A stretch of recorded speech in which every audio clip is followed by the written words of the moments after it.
Hello friends, welcome in today's class of income under the head capital gains।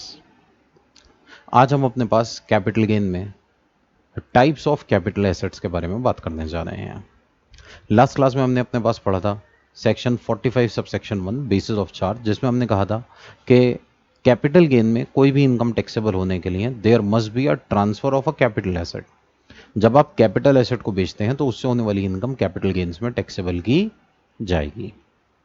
फिर हमने discuss किया था meaning of capital asset और exceptions of capital asset. Capital asset किसे कहते हैं और किसे नहीं कहते, ये हमने डिस्कस किया था। आज हम अपने पास अपना अगला कंसेप्ट डिस्कस करने जा रहे हैं, that is types of capital assets.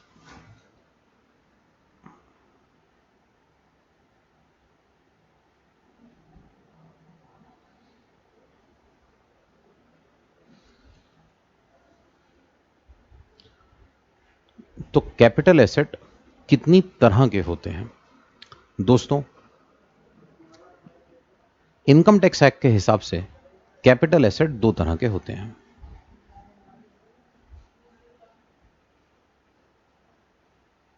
एक होते हैं long term capital assets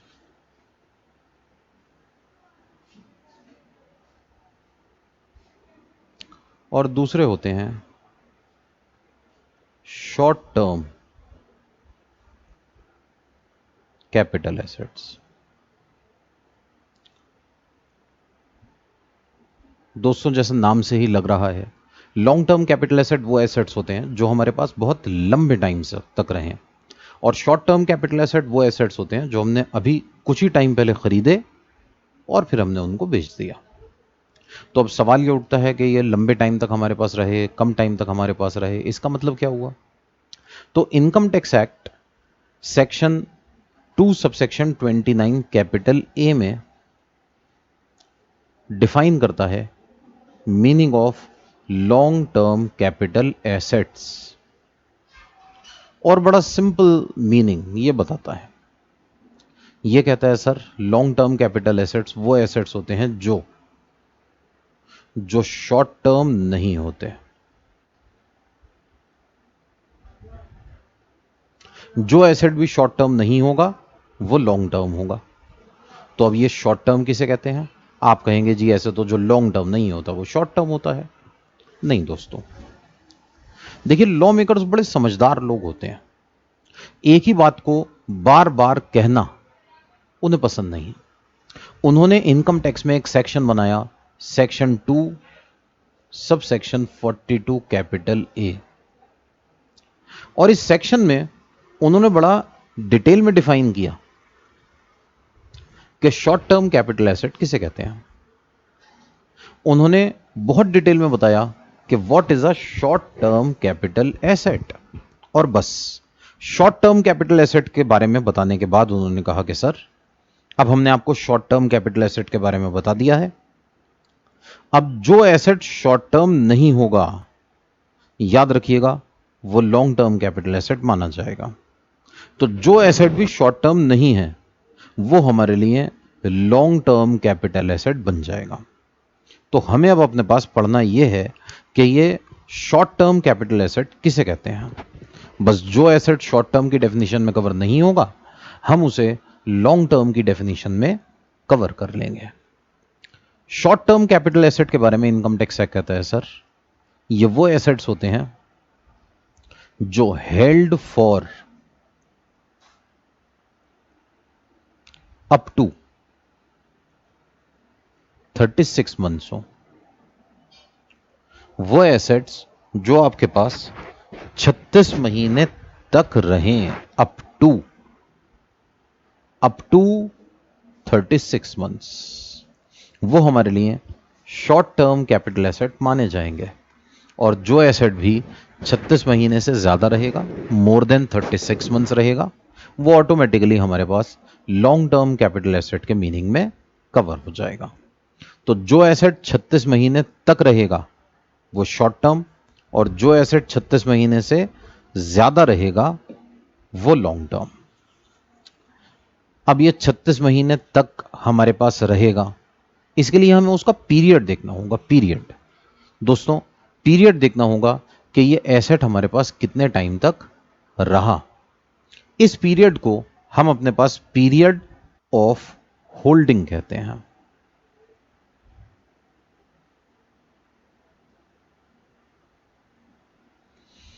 period of holding. अब आप कहेंगे सर ये पीरियड ऑफ होल्डिंग कैसे देखा जाएगा? तो सुनिए, पीरियड ऑफ होल्डिंग का मतलब क्या होता है। It starts from the date of purchase of assets. जिस दिन आपने एसेट खरीदा उस दिन से हमारा पीरियड ऑफ होल्डिंग शुरू हो जाएगा। एंड एंड्स ऑन, और खत्म कब होगा? 1 डे बिफोर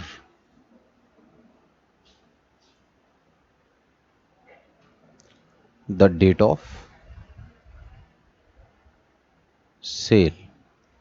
जिस दिन आपने इस एसेट को बेचा उसके एक दिन पहले हमारा पीरियड ऑफ होल्डिंग खत्म हो जाएगा। दोस्तों, सेल के लिए इनकम टैक्स ने जो दूसरा वर्ड यूज किया है, जो हम बार बार यूज करेंगे, इनकम टैक्स सेल को ट्रांसफर बुलाता है। और याद कीजिए, सेक्शन 45 सब सेक्शन 1 में भी हमने कहा था transfer of a capital asset. तो जिस दिन आपने एसेट को खरीदा उस दिन से शुरू करते हुए ठीक एक दिन पहले तक उसके ट्रांसफर के हमारे पास एसेट का पीरियड ऑफ होल्डिंग निकाला जाएगा। तो ध्यान से समझिए इस बात को, एक एग्जाम्पल के जरिए हम इसके बारे में समझते हैं। मान लीजिए हमने एक एसेट परचेज किया,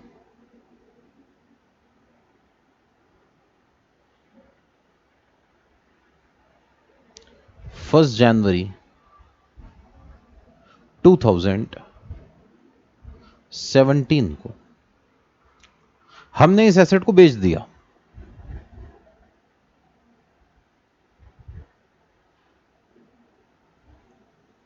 एक मिनट के लिए मान लेते हैं 1 जनवरी 2019 को, या मान लीजिए 1 जनवरी 2020 को, या मान लीजिए 1 जनवरी 2021 को। ध्यान से देखिए, 1 जनवरी 2017 को हमने एसेट खरीदा, 1 जनवरी 2019 को बेच दिया।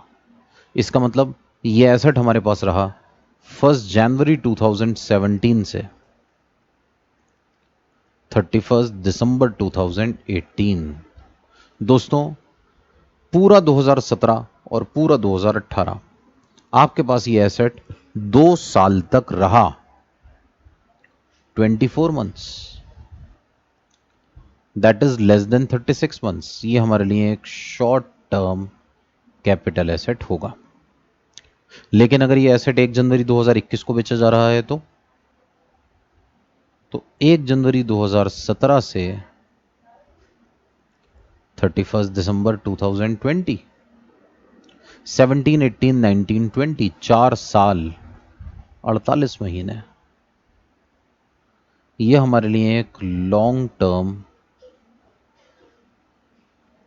कैपिटल एसेट बनेगा। लेकिन दोस्तों, अगर यह एसेट हमने 1 जनवरी 2020 को बेचा है तो पीरियड ऑफ होल्डिंग होगा 1 जनवरी 2017 से 31 दिसंबर 2019, दैट इज एग्जैक्टली 36 महीने। इसका मतलब होगा शॉर्ट टर्म कैपिटल एसेट। लेकिन अगर कहीं मान लीजिए यह एसेट हमने 1 जनवरी के बजाय 2 जनवरी 2020 को बेचा होता तो हमारा पीरियड ऑफ होल्डिंग 1 जनवरी 2017 से 1 जनवरी 2020 तक होता, 36 मंथ्स एंड 1 डे। इसका मतलब ये हमारे पास लॉन्ग टर्म कैपिटल एसेट बन जाएगा। अब दोस्तों आपके माइंड में ये सवाल आएगा कि भाई शॉर्ट टर्म हो या लॉन्ग टर्म, क्या फर्क पड़ता है? शॉर्ट टर्म कैपिटल एसेट हो तो भी हम प्रॉफिट पे टैक्स लेंगे, लॉन्ग टर्म हो तो भी हम प्रॉफिट पे टैक्स लेंगे। तो दोस्तों इससे हमारे कैलकुलेशन के ऊपर बड़ा मेजर डिफरेंस आएगा। ध्यान से सुनिए, जब हम लॉन्ग टर्म कैपिटल एसेट को बेचते हैं तो इसकी सेल पर होने वाले प्रॉफिट को कहा जाता है लॉन्ग टर्म कैपिटल गेन। और दोस्तों ये long term capital gain taxable होगा at the rate of 20% flat. लेकिन यही अगर ये शॉर्ट टर्म कैपिटल एसेट होगा तो इसकी सेल पर होने वाले प्रॉफिट को कहते हैं शॉर्ट टर्म कैपिटल गेन, और इसके ऊपर टैक्स लगता है स्लैब रेट्स से। तो दोस्तों इस तरह से यह जानना हमारे लिए जरूरी होगा कि हमारे पास जो प्रॉफिट हमें हो रहा है वो लॉन्ग टर्म कैपिटल गेन है या short term capital gain. Long term capital gain की टैक्सेबिलिटी अलग होगी, शॉर्ट टर्म कैपिटल गेन की टैक्सेबिलिटी अलग होगी। इसके अलावा अभी थोड़ी देर में हम बात करेंगे लॉन्ग टर्म कैपिटल गेन की कैलकुलेशन का मेथड अलग होता है और शॉर्ट टर्म कैपिटल गेन की कैलकुलेशन का मेथड अलग होता है। क्योंकि हमारे पास हमारा कैलकुलेशन का मेथड भी अलग है, क्योंकि हमारे पास इन दोनों की टैक्सेबिलिटी का रेट भी अलग है, इसलिए यह जानना हमारे लिए बड़ा जरूरी है कि whether this capital gain is long term और शॉर्ट टर्म, जिसके लिए हमें यह देखना पड़ेगा कि हमारा ये कैपिटल एसेट लॉन्ग टर्म है या शॉर्ट टर्म है। तो आइए section 2 sub section 42 capital A के बारे में थोड़ी सी और बातें करते हैं। दोस्तों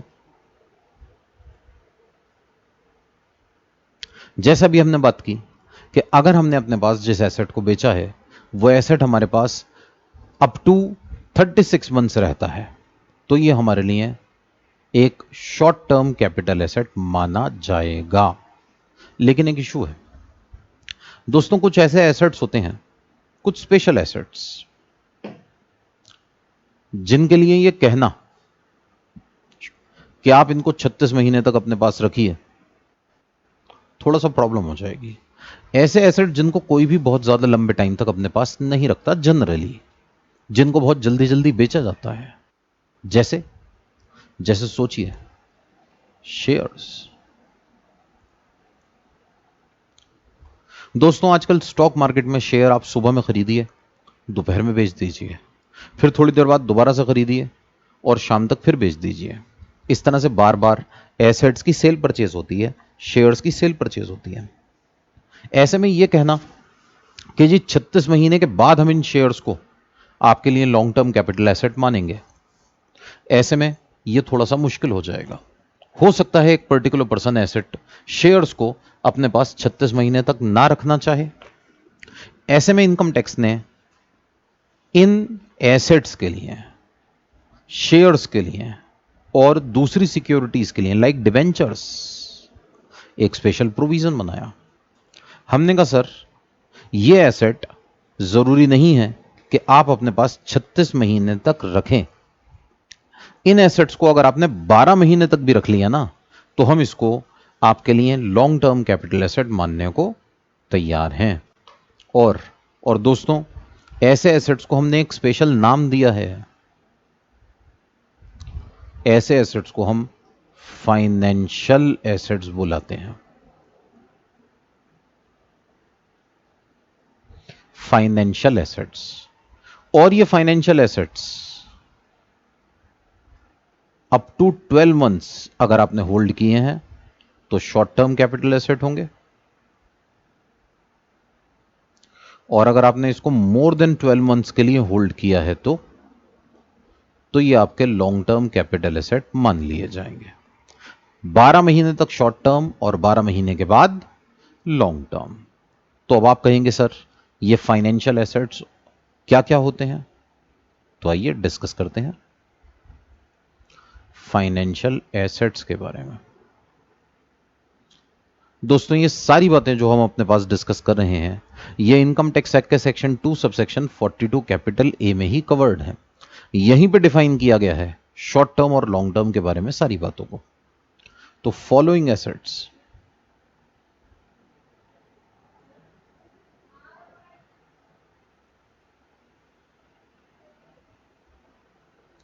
shall be treated as short term capital assets if held for up to 12 months। तो अगर 12 महीने तक आपके पास ये एसेट रहेंगे तो ये शॉर्ट टर्म माने जाएंगे और 12 महीने के बाद लॉन्ग टर्म। ये एसेट्स कौन कौन से हो सकते हैं तो सुनिए। Securities listed in a recognized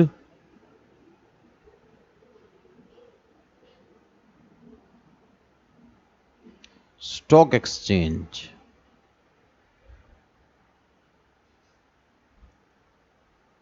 in India। दोस्तों अगर आपके पास सिक्योरिटीज हैं, सिक्योरिटीज ध्यान से देखिए, सिक्योरिटीज। अब आप कहेंगे सर ये सिक्योरिटीज किसे कहते हैं? तो भाई आप लोगों ने अलग अलग जगहों पर ये नाम सुना होगा, अकाउंट्स में, बिजनेस में, लॉ में। सिक्योरिटीज हो सकती हैं आपके पास shares, debentures,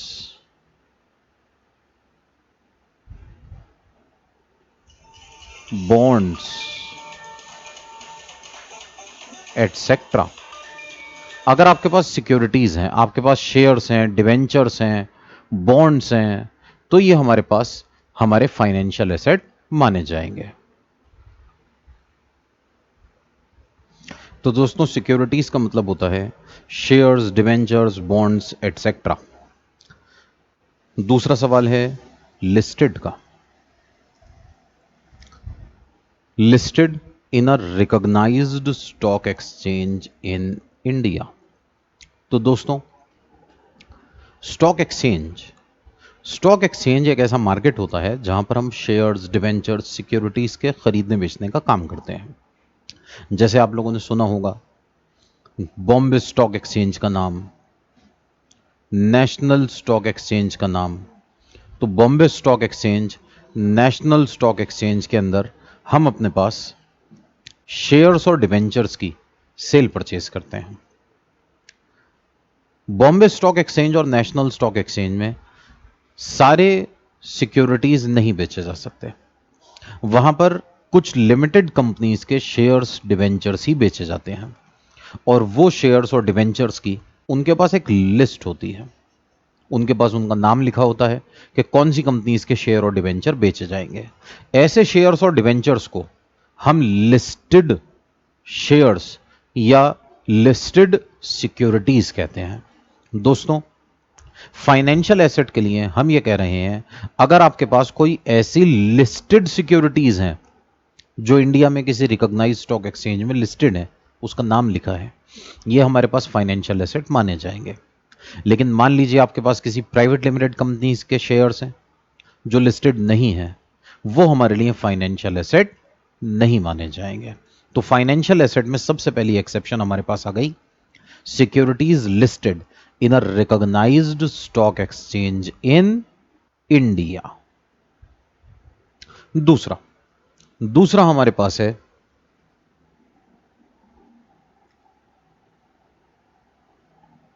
a unit of equity oriented mutual funds. दोस्तों अब ये म्यूचुअल फंड किसे कहते हैं? तो सोचिए मैं मार्केट में, शेयर मार्केट में पैसा इन्वेस्ट करना चाहता हूं, लेकिन सपोज मुझे स्टॉक मार्केट की नॉलेज नहीं है। तो अब मेरे लिए बड़ी प्रॉब्लम है कि मैं कौन सी कंपनी के शेयर्स खरीदूं, कौन सी कंपनी के डिवेंचर्स खरीदूं, मुझे कोई नॉलेज नहीं है। ऐसे में अगर मैं किसी भी XYZ कंपनी के शेयर, डिवेंचर खरीद लेता हूं तो हो सकता है मुझे नुकसान हो जाए। ऐसे लोगों की मदद के लिए बनाए गए म्यूचुअल फंड्स। म्यूचुअल फंड्स को वो प्रोफेशनल्स मैनेज करते हैं जिन्हें स्टॉक मार्केट की बहुत अच्छी नॉलेज होती है, वो स्टॉक मार्केट के बारे में बहुत अच्छी तरह से जानते हैं। ऐसे में मान लीजिए मैं 10,000 रुपीज के शेयर्स खरीदना चाहता हूं। अब क्योंकि मुझे नॉलेज नहीं है तो सरकार ने कहा सर आप डायरेक्टली पैसा इन्वेस्ट करने के बजाय एक म्यूचुअल फंड में यह पैसा लगा दीजिए। यहां पर जो प्रोफेशनल्स हैं ये आपके बिहाफ पर मार्केट में आपका पैसा इन्वेस्ट करेंगे। उनको पता है कौन सी कंपनी के शेयर्स खरीदने हैं, कौन सी कंपनी के शेयर्स नहीं खरीदने हैं, किसके डिवेंचर में पैसा इन्वेस्ट करना चाहिए, किसके डिवेंचर्स में पैसा इन्वेस्ट नहीं करना चाहिए। तो ऐसे में म्यूचुअल फंड, जैसा कि देखिए नाम से ही लग रहा है, यहां ढेर सारे लोग म्यूचुअली पैसा इन्वेस्ट करते हैं और इन पैसों से फिर मार्केट में सिक्योरिटीज खरीदी जाती हैं। अगर ये इक्विटी ओरिएंटेड हैं दोस्तों, इक्विटी ओरिएंटेड म्यूचुअल फंड्स वो म्यूचुअल फंड होते हैं जो अपना कम से कम 65% या उससे ज्यादा पैसा इक्विटी शेयर्स में इन्वेस्ट करते हैं।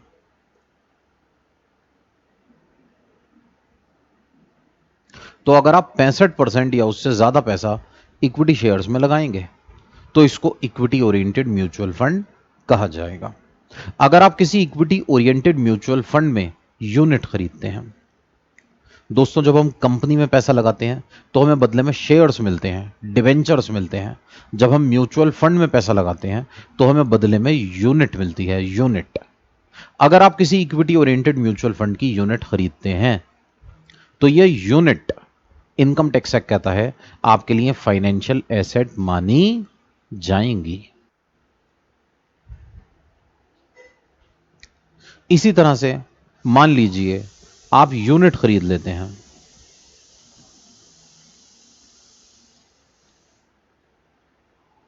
यूटीआई की। दोस्तों यूटीआई का मतलब है यूनिट ट्रस्ट ऑफ इंडिया। तो अगर आप यूनिट ट्रस्ट ऑफ इंडिया की यूनिट्स खरीदते हैं ये भी हमारे पास फाइनेंशियल एसेट मानी जाएंगी। और चौथा और आखिरी, अगर आप खरीदते हैं जीरो कूपन बॉन्ड्स, तो दोस्तों ये जो जीरो कूपन बॉन्ड्स होंगे ये भी हमारे पास हमारा फाइनेंशियल एसेट होंगे। अब ये जीरो कूपन बॉन्ड किसे कहते हैं दोस्तों? आप लोगों ने अक्सर ऐसा सुना होगा कि एक कंपनी ने मार्केट में 10% डिवेंचर इशू किया, 100 रुपए वाला। और मैं उम्मीद करता हूं आप जानते होंगे इस बात को कि 10% डिवेंचर्स में 10% का मतलब रेट ऑफ इंटरेस्ट होता है। इसका मतलब यह है कि अगर आप 10% डिवेंचर खरीदेंगे 100 रुपए का एक, तो आपको हर साल 10 रुपए का इंटरेस्ट मिलेगा। दोस्तों कभी कभी ऐसा होता है एक इंफ्रास्ट्रक्चर कंपनी को पैसों की जरूरत है 10,000 करोड़ रुपए की।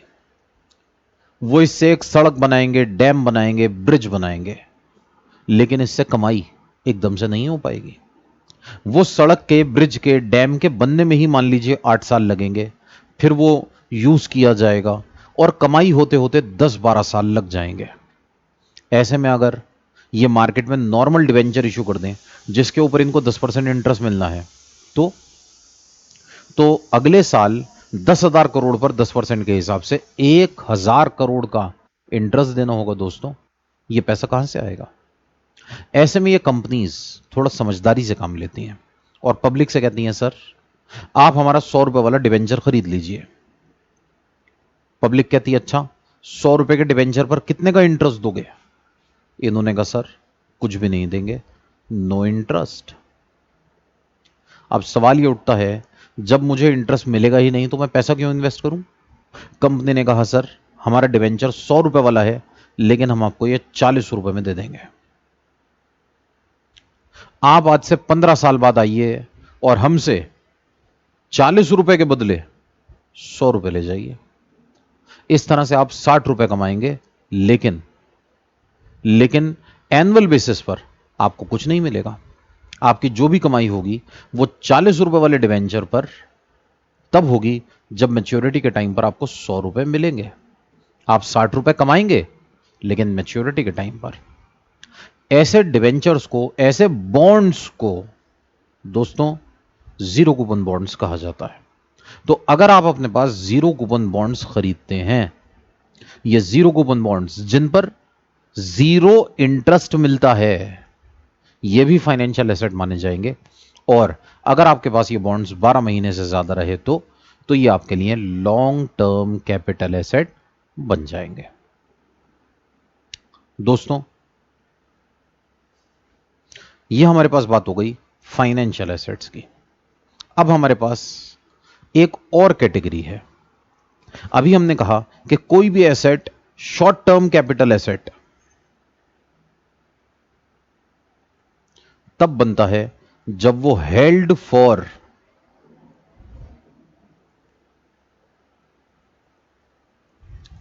अप टू 36 मंथ्स हो। लेकिन फिर हमने कहा कि अगर ये फाइनेंशियल एसेट है तो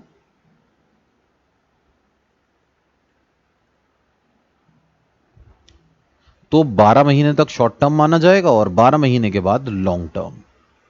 दोस्तों यहीं पर एक और कैटेगरी है। अगर आपके पास कोई इमूवेबल प्रॉपर्टी है, इमूवेबल,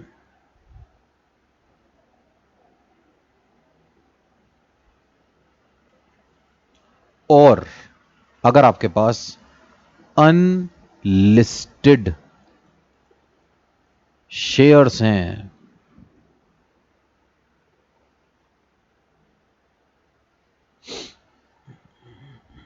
अनलिस्टेड शेयर्स, तो इनको शॉर्ट टर्म कैपिटल एसेट माना जाएगा if held for up to 24 months. अगर ये held for more than 24 months हैं तो हम इनको लॉन्ग टर्म कैपिटल एसेट मानेंगे। तो दोस्तों इस तरह से हमारे पास एसेट्स की 3 कैटेगरीज हमने बनाई। पहली कैटेगरी फाइनेंशियल एसेट, 12 महीने तक शॉर्ट टर्म, 12 महीने के बाद लॉन्ग टर्म। दूसरी कैटेगरी इमूवेबल प्रॉपर्टी और अनलिस्टेड शेयर, 24 महीने तक शॉर्ट टर्म, 24 महीने के बाद लॉन्ग टर्म। और दोस्तों तीसरी कैटेगरी बाकी बचे हुए सारे के सारे एसेट्स, 36 महीने तक शॉर्ट टर्म और 36 महीने के बाद लॉन्ग टर्म कैपिटल एसेट्स माने जाएंगे। ठीक है, जैसा भी मैंने बताया, देखिए ये बात जानना बड़ा अहम है कि एसेट लॉन्ग टर्म है या शॉर्ट टर्म।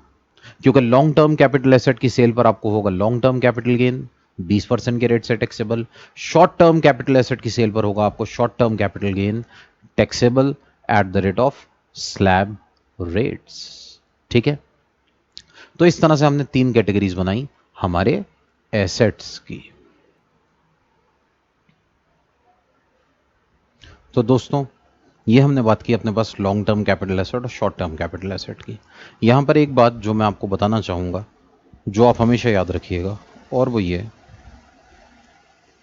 कि अगर आपके पास डेप्रिसिएबल एसेट्स हैं, डेप्रिसिएबल, दोस्तों डेप्रिसिएबल एसेट्स का मतलब होता है वो एसेट जिनके ऊपर हम अपने बिजनेस में डेप्रिसिएशन क्लेम करते हैं। ये हमारे लिए हमेशा शॉर्ट टर्म कैपिटल एसेट होते हैं irrespective of period of holding. ये एसेट आपके पास कितने ही साल रहे, 10 साल रहे, 100 साल रहे, ये हमेशा शॉर्ट टर्म कैपिटल एसेट माने जाते हैं। ठीक है, तो आइए इन प्रोविजंस को हम एक बार नोट्स में से भी डिस्कस करते हैं। दोस्तों हमने सबसे पहले बात की टाइप्स ऑफ कैपिटल एसेट की, जिसमें हमने कहा 2 तरह के कैपिटल एसेट होते हैं, एक होता है शॉर्ट टर्म कैपिटल एसेट, दूसरा होता है लॉन्ग टर्म कैपिटल एसेट। फिर हमने कहा meaning of short term capital asset, section 2 subsection 42 capital A, जिसमें हमने कहा कि अगर हमारे पास कोई भी एसेट 36 महीने तक रहेगा।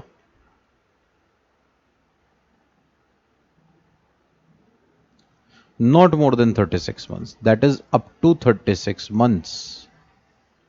तो ये हमारे पास हमारे लिए एक शॉर्ट टर्म कैपिटल एसेट माना जाएगा। फिर हमने कहा अगर आपने फाइनेंशियल एसेट ट्रांसफर किए तो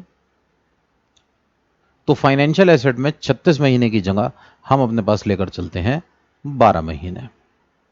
अब ये फाइनेंशियल एसेट क्या होते हैं, उसके लिए हमने कहा security listed in a recognised stock exchange in India, फिर हमने कहा unit of an equity oriented fund, फिर हमने कहा यूनिट्स ऑफ यूटीआई, और फिर हमने कहा zero coupon bond. Note number 2, the following assets would be treated as short-term capital asset if held by the assessee for not more than 24 months. 24 महीने तक, 24 महीने तक ये हमारे पास हमारे लिए शॉर्ट टर्म एसेट रहेगा, और 24 महीने के बाद ये लॉन्ग टर्म कैपिटल एसेट बन जाएगा। क्या चीज? शेयर्स ऑफ अ कंपनी जो लिस्टेड ना हो किसी रिकॉग्नाइज्ड स्टॉक एक्सचेंज में। इसके अलावा इमूवेबल प्रॉपर्टी, इमूवेबल प्रॉपर्टी में आपके पास लैंड हो सकती है, बिल्डिंग हो सकती है, या ये दोनों चीजें भी हो सकती हैं। Thus, the period of holding of an unlisted share and immovable property, being land or building or both, for being treated as long-term capital asset, has been reduced from more than 36 months to more than 24 months. तो ये चीजें अगर आपके पास 24 महीने से ज्यादा रहेंगी तो ये आपके लिए लॉन्ग टर्म कैपिटल एसेट बन जाएगा। तो दोस्तों, अगर आप फाइनेंशियल एसेट्स की बात करें जिसमें हमारे पास securities listed in recognised stock exchange आती है, units of equity oriented fund आती है, यूनिट ऑफ यूटीआई और जीरो कूपन बॉन्ड आता है, तो ये 12 महीने तक शॉर्ट टर्म होंगे, 12 महीने के बाद लॉन्ग टर्म। इसी तरह से अगर आपके पास अनलिस्टेड शेयर हैं या इमूवेबल प्रॉपर्टी है तो ये हमारे पास 24 महीने तक शॉर्ट टर्म कैपिटल एसेट माने जाएंगे। और लास्ट, अगर आपके पास डेट ओरिएंटेड फंड है, दोस्तों इक्विटी ओरिएंटेड फंड का मतलब होता है जिसमें पैसा इक्विटी शेयर में इन्वेस्ट हो, डेट ओरिएंटेड फंड का मतलब होता है जिसमें पैसा डिवेंचर्स में लगे। यह हमारे पास 24 महीने 12 महीने की कैटेगरी में कवर नहीं होगा। 36 महीने के बाद इसको हम अपने पास लॉन्ग टर्म कैपिटल एसेट मानेंगे। और जैसा भी हमने बात की, depreciable assets are always short term capital assets. Meaning of long term capital asset के ऊपर आते हैं, तो जैसा भी मैंने आपको बताया, जो शॉर्ट टर्म नहीं होगा वो लॉन्ग टर्म होगा। Therefore, if the assessee hold any capital asset for a period of more than 36 months, then such capital asset shall be treated as long-term capital asset. And where hold 36 months or less, then such capital asset shall be treated as short-term capital asset, except in case of financial asset 12 महीने से ज्यादा होंगे तो long term, 12 महीने तक short term. Immovable property और unlisted shares 24 महीने तक शॉर्ट टर्म, 24 महीने के बाद लॉन्ग टर्म। और दोस्तों, डेप्रिसिएबल एसेट्स हमेशा शॉर्ट टर्म कैपिटल एसेट माने जाएंगे। पीरियड ऑफ होल्डिंग कैलकुलेट करते हुए अभी हमने डिस्कस किया था, जिस दिन आपने एसेट परचेज किया वहां से शुरू करेंगे और जिस दिन बेचा उसके एक दिन पहले हमारा पीरियड ऑफ होल्डिंग खत्म कर दिया जाएगा। जब आप लॉन्ग टर्म कैपिटल एसेट बेचते हैं तो लॉन्ग टर्म कैपिटल एसेट की सेल से हमारे पास हमें जो इन प्रॉफिट होता है उसे लॉन्ग टर्म कैपिटल गेन कहा जाएगा।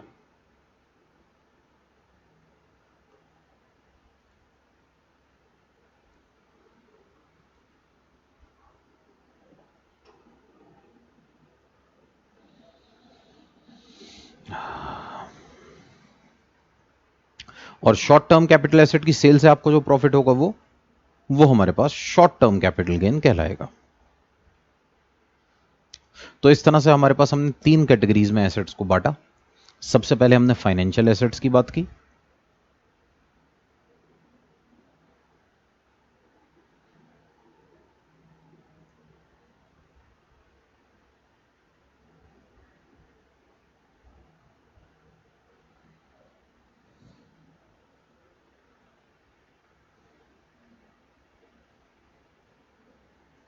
दूसरे नंबर पर हमने अनलिस्टेड शेयर और इमूवेबल प्रॉपर्टी की बात की, और तीसरे नंबर पर हमने अपने पास एनी अदर एसेट की बात की। दोस्तों ये हमारे पास बात थी टाइप्स ऑफ कैपिटल एसेट की। अब हम अपने पास बात करने जा रहे हैं कंप्यूटेशन ऑफ कैपिटल गेन की। ध्यान से समझिए, सोचिए, मैंने एक एसेट बेचा, अब मैं इसकी सेल पर होने वाला प्रॉफिट निकालना चाहता हूं। सोचिए, हमने अपने पास एक बिल्डिंग परचेस की,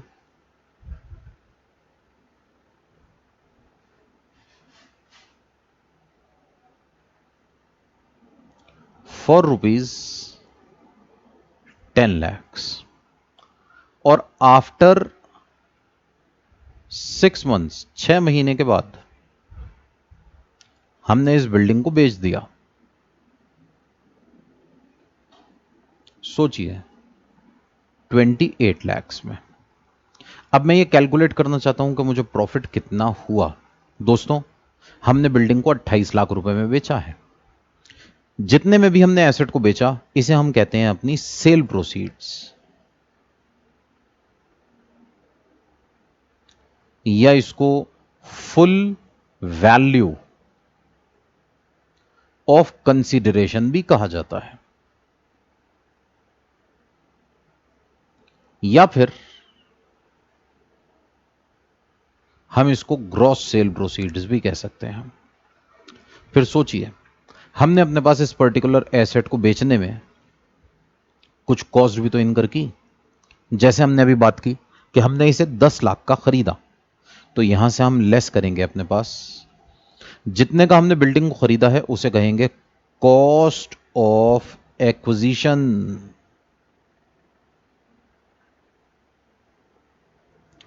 दोस्तों 10 लाख रुपए, तो ध्यान से देखिए, हमारा प्रॉफिट आएगा 18 लाख रुपए का। यह हमारे पास हमारा कैपिटल गेन हो गया।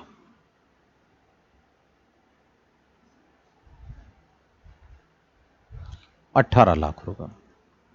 अब ध्यान से सुनिए,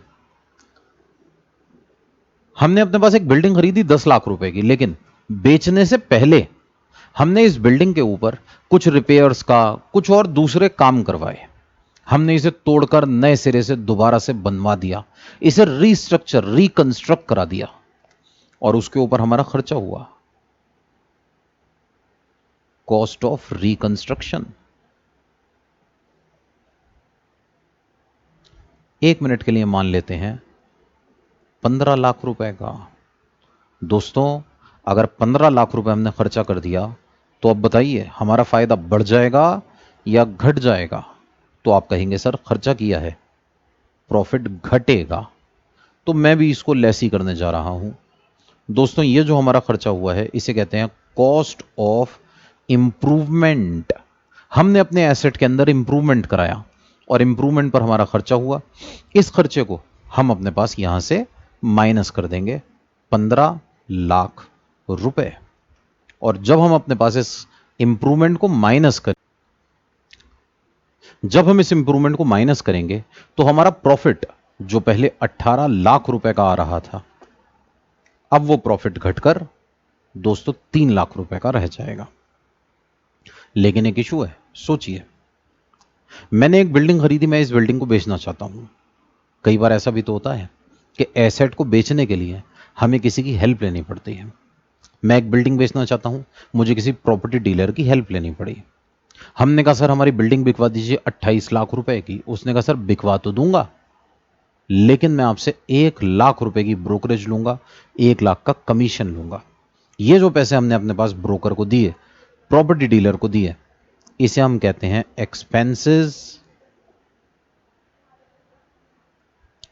on transfer. Expenses on transfer 1 lakh रुपए करने के बाद हमारे पास ये जो 27 लाख रुपए आए हैं, इसे हम कहते हैं नेट सेल प्रोसीड्स। और 1 लाख रुपए ब्रोकर को देने के बाद अब हमारा प्रॉफिट 3 लाख के बजाय दोस्तों 2 लाख रुपए का रह जाएगा। और ध्यान से देखिए, हमने ये बिल्डिंग 6 महीने के बाद बेची है। और क्योंकि 6 महीने के बाद बेची है इसलिए ये हमारे लिए एक शॉर्ट टर्म कैपिटल एसेट है। और शॉर्ट टर्म कैपिटल एसेट की सेल पर हमें जो फायदा होता है, अभी अभी हमने डिस्कस किया, उसे हम कहते हैं शॉर्ट टर्म कैपिटल गेन्स, और इसे प्यार से आगे से हम बुलाएंगे STCG। ये हमारे लिए हमारा शॉर्ट टर्म कैपिटल गेन आ जाएगा। तो शॉर्ट टर्म कैपिटल गेन की कैलकुलेशन में हमने सबसे पहले क्या करा, हमने ली ग्रॉस सेल प्रोसीड्स, जिसे हमने फुल वैल्यू ऑफ कंसिडरेशन भी नाम दिया। फिर हमने इसमें से लेस किया एक्सपेंसेस ऑन ट्रांसफर को, तो हमारे पास निकल कर आई नेट सेल प्रोसीड। फिर हमने इसमें से लेस किया कॉस्ट ऑफ एक्विजिशन और कॉस्ट ऑफ इंप्रूवमेंट को।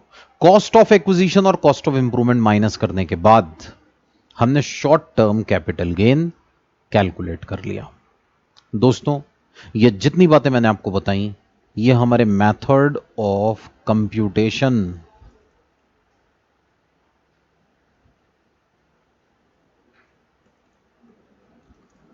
सेक्शन 48 ऑफ इनकम टैक्स में बताया गया है। तो इनकम टैक्स एक्ट के सेक्शन 48 में हमें बताया गया है कि हमारे पास कैपिटल गेन की कैलकुलेशन कैसे की जाएगी। तो कैपिटल गेन की कैलकुलेशन के लिए हमने अपने पास ग्रॉस सेल प्रोसीड में से 3 चीजें माइनस की हैं। सबसे पहले एक्सपेंसेस ऑन ट्रांसफर, दूसरे नंबर पर कॉस्ट ऑफ एक्विजिशन, और तीसरे नंबर पर कॉस्ट ऑफ इंप्रूवमेंट। यह हमारे पास हमारा शॉर्ट टर्म कैपिटल गेन निकल आएगा। आइए एक बार इसको ध्यान से देखिए। जब हम short term capital gain calculate करेंगे तो उसका हमारे पास मेथड क्या होगा। शॉर्ट टर्म कैपिटल गेन के लिए हमने अपने पास सबसे पहले लिया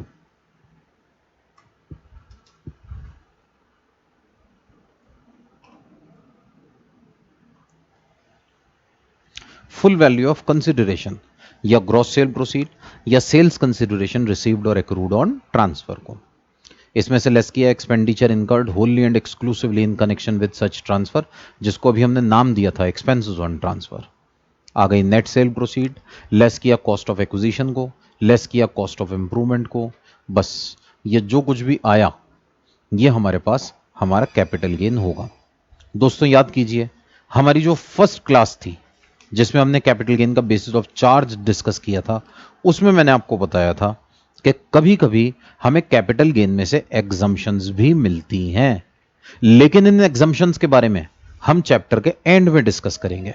ये एग्जम्पशन यहां से माइनस करने के बाद जो कुछ भी बचेगा ये आपके लिए आपका कैपिटल गेन माना जाएगा। अभी हमें एग्जम्पशन के बारे में बात नहीं करनी। एग्जम्पशन जब हम पढ़ेंगे तो आप इसको समझ जाएंगे। To be discussed later. तो इस तरह से ये हमारे लिए हमारा शॉर्ट टर्म कैपिटल गेन निकल आएगा। दोस्तों, ये बिल्डिंग जिसकी सेल के बारे में हम एग्जाम्पल के जरिए बात कर रहे थे, सोचिए इसी एग्जाम्पल को मैं थोड़ा सा बदलता हूं और 1 मिनट के लिए मैं ये मान लेता हूं कि हमने एक बिल्डिंग परचेज की,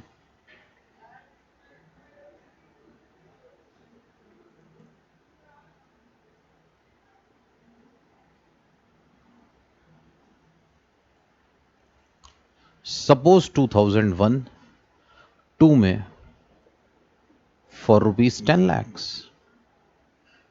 और इस बिल्डिंग को हमने बेचा 2019-20 में फॉर ₹80 लाख।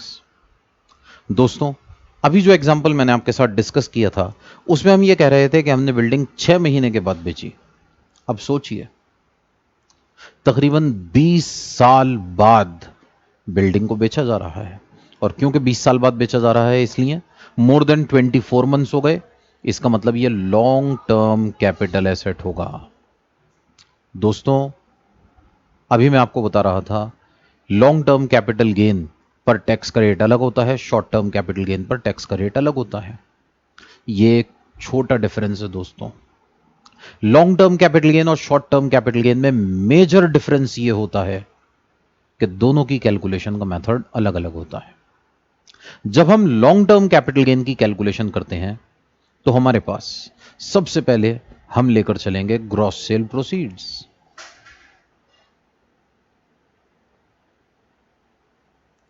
या इस ग्रॉस सेल प्रोसीड्स को आप कह सकते हैं फुल वैल्यू ऑफ कंसीडरेशन।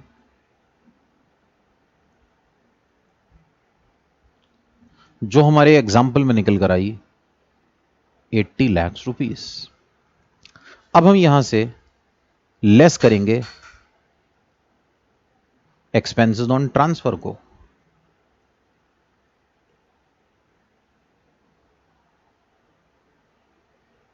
तो हमारे पास निकल कर आएगी नेट सेल प्रोसीड्स।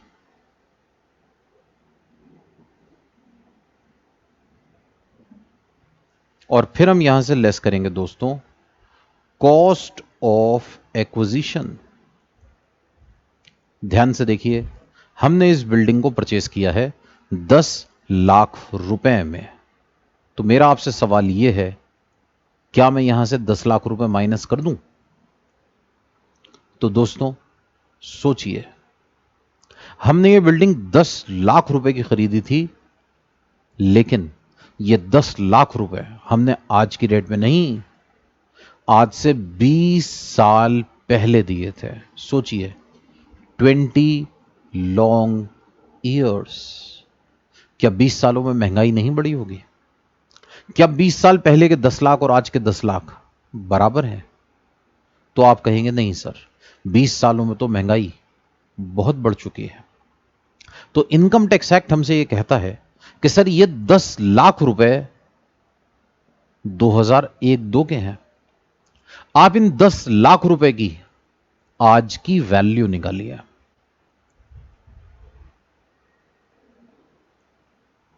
आज की वैल्यू निकालिए। अब मैं 1 मिनट के लिए एज्यूम कर लेता हूं कि इनकी आज की वैल्यू 10 लाख नहीं बल्कि 28,90,000 रुपए है। दोस्तों, ये 10 लाख रुपए जो हमने 2001-2 में खर्च किए थे, आज की डेट में हम 1 मिनट के लिए एज्यूम कर लेते हैं 28,90,000 के बराबर है। जो चीज 2001-2 में 100 रुपए की आती थी, वो आज 289 रुपीज की आती है। तो हमने कहा सर, हमारी कॉस्ट 10 लाख नहीं बल्कि 28,90,000 मानी जाएगी। बिल्कुल इसी तरह से हम अपने पास एज्यूम कर लेते हैं कि हमने इस घर को रिकंस्ट्रक्ट किया।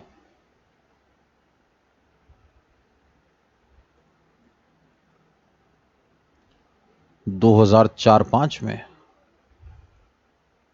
For rupees 15 lakhs। अब दोस्तों प्रॉब्लम सेम है। सोचिए 2004-5, 15 साल का गैप, 15 ईयर्स। ऐसे में इनकम टैक्स क्या कहता है, सर इस 15 लाख की भी आज की डेट की वैल्यू निकालिए, जो मैं फिर से एज्यूम कर लेता हूं, मान लीजिए 30 लाख रुपीस की है।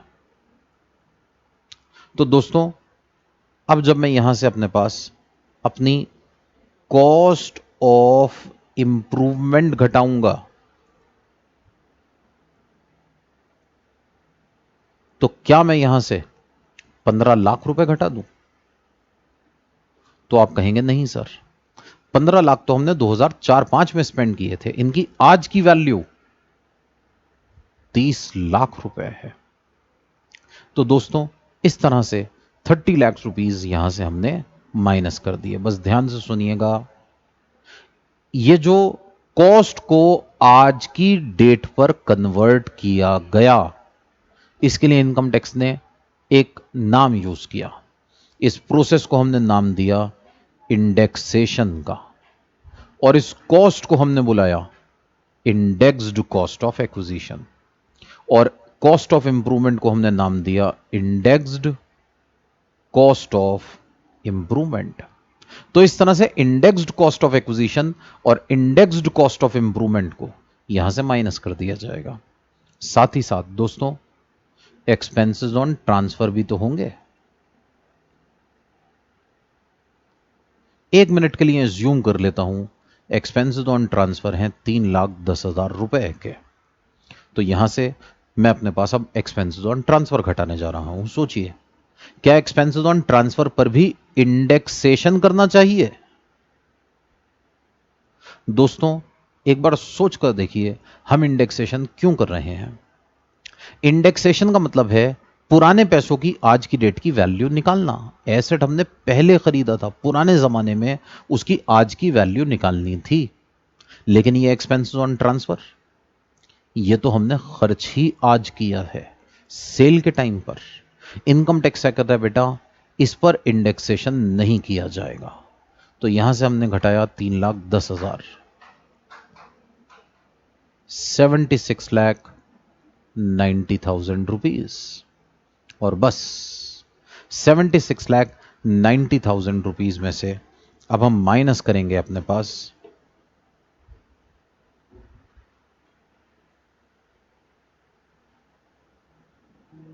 तो हमारे पास हमारा कैपिटल गेन आएगा 18 लाख रुपए। और ये कैपिटल गेन हमारे पास होगा लॉन्ग टर्म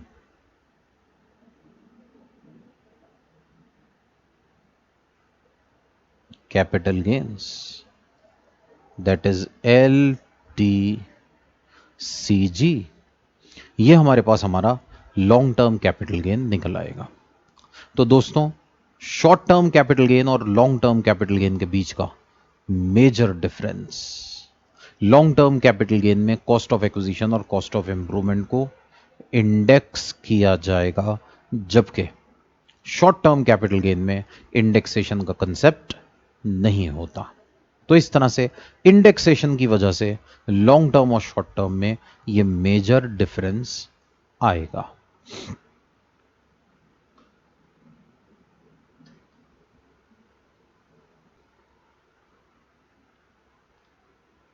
तो दोस्तों आइए एक बार इसको भी हम अपने पास पीपीटी में देख लेते हैं।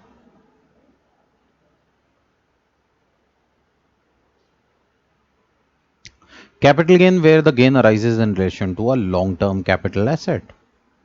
तो लॉन्ग टर्म कैपिटल एसेट की कैलकुलेशन में, लॉन्ग टर्म कैपिटल गेन की कैलकुलेशन में हमने सबसे पहला डिफरेंस कॉस्ट ऑफ एक्विजिशन की जगह इंडेक्स कॉस्ट ऑफ एक्विजिशन ले लिया, कॉस्ट ऑफ इंप्रूवमेंट की जगह इंडेक्स्ड कॉस्ट ऑफ इंप्रूवमेंट ले लिया।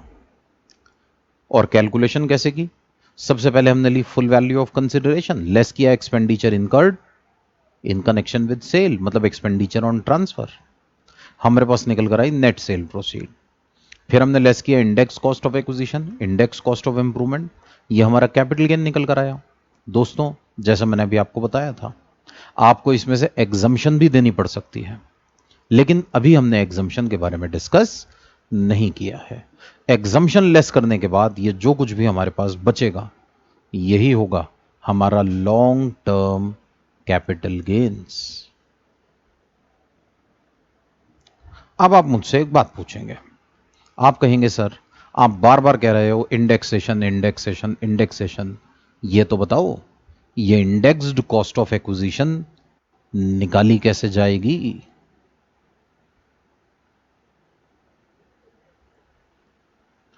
कौन बताएगा कि इंडेक्स्ड कॉस्ट ऑफ एक्विजिशन है कितनी? भाई मैंने तो आपसे कहा कि एज्यूम कर लीजिए कि 2001-2 के 10 लाख, आज की डेट के 28,90,000। क्या ऐसी अजम्पशन को इनकम टैक्स वाले मानेंगे? तो नहीं दोस्तों, इनकम टैक्स एक्ट अजम्पशंस में नहीं चलता। इनकम टैक्स डिपार्टमेंट आपकी अजम्पशन नहीं मानेगा, उसे तो प्रॉपर कैलकुलेशन चाहिए। और आप चिंता ना करें, आपके लिए यह कैलकुलेशन लॉ मेकर्स ने करके दी है, और हमने एक फॉर्मूला दिया है इंडेक्स्ड कॉस्ट ऑफ एक्विजिशन निकालने का। हमने कहा सर आप सबसे पहले निकालिए कि आपकी कॉस्ट ऑफ एक्विजिशन कितनी है। यह कॉस्ट ऑफ एक्विजिशन कैसे निकाली जाएगी? आसान है। आप यह बताइए कि आपने एसेट कितने का खरीदा। मान लीजिए मैंने एक घर खरीदा, सपोज 9 लाख रुपए का, तो ये 9 लाख रुपए मेरी कॉस्ट ऑफ एक्विजिशन है। लेकिन याद कीजिए, आपने बचपन में पढ़ा होगा अकाउंट्स में बेसिक लेवल पर डेप्रिसिएशन पढ़ते हुए, मैंने एक घर खरीदा 9 लाख का, और इसकी परचेज पर ऊपर से खर्चा हुआ 1 लाख का, मैंने इसकी रजिस्ट्री कराई, जब मैंने खरीदा तो मैंने भी तो ब्रोकरेज दी होगी ना, 1 लाख रुपए ऊपर से खर्च हुए। इनकम टैक्स एक्ट कहता है बेटा 9 लाख का खरीदा, 1 लाख का खर्चा, आपकी कॉस्ट ऑफ एक्विजिशन बनेगी 10 लाख रुपए। परचेज के एक्सपेंसेस कॉस्ट ऑफ एक्विजिशन का पार्ट माने जाते हैं। तो आपके पास आएगी कॉस्ट ऑफ एक्विजिशन, फिर इसको मल्टीप्लाई कीजिए, इसको मल्टीप्लाई कीजिए कॉस्ट इन्फ्लेशन इंडेक्स से।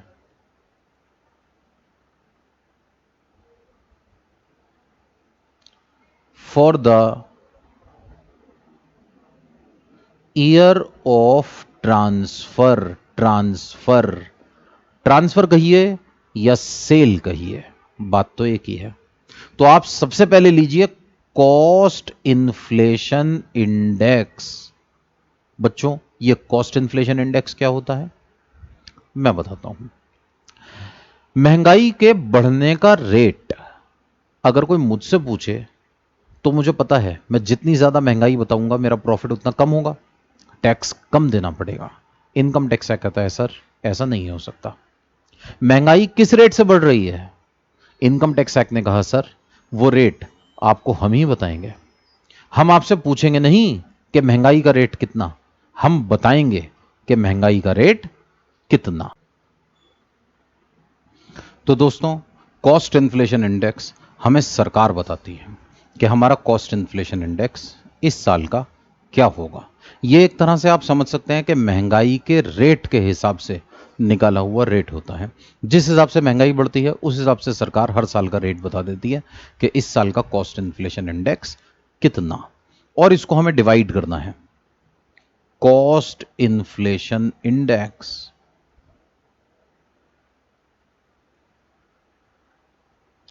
इस कॉस्ट इन्फ्लेशन इंडेक्स को आगे से प्यार से हम CII बुलाएंगे, for the year of purchase.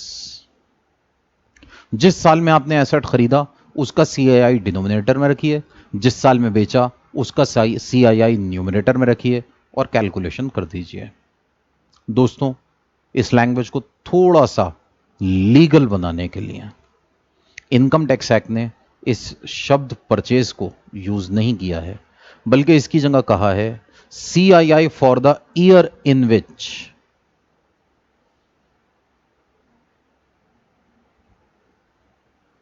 asset is first held by the assessee। जिस साल में एसेट पहली बार आपके पास आया वो ईयर ऑफ परचेज ही तो होगा। तो आप परचेज कहिए या year in which asset is first held by the assessee कहिए, बात एक ही है। उसका CII हम डिनोमिनेटर में रखेंगे और ईयर ऑफ ट्रांसफर का CII न्यूमरेटर में रखेंगे। इसी तरह से हम अपने पास कैलकुलेशन करेंगे इंडेक्स्ड